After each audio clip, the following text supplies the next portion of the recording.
is the fact that it still exists in the way that it exists. And that is largely because it's the most intact coastal wetland in Southern California. We've lost about 80 to 90% of our coastal wetland habitat, and with that, extreme kind of impacts for many species that have now become endangered. So ecologically speaking, it's a really significant place. But the Tijuana Estuary is also very significant and important culturally in that it is based in the United States. However, its watershed is binational. 3/4 of the watershed is in Mexico.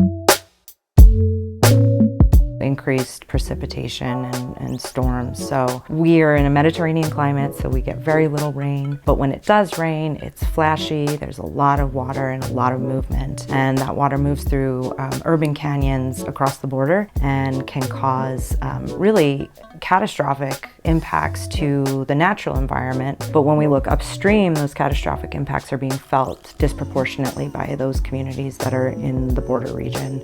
We also deal with a lot of sediment. And we get a lot of that comes with very erosive parent rock. All that sediment comes down and it smothers the marsh. In fact, in the southern portion of our reserve, we've lost a good amount of marsh habitat. But the habitat that's there, about 240 acres of salt marsh, is also seen as a buffer, right? It creates a lot of a safe zone for storm surges and wave action. It prevents erosion. You don't see that in other places in California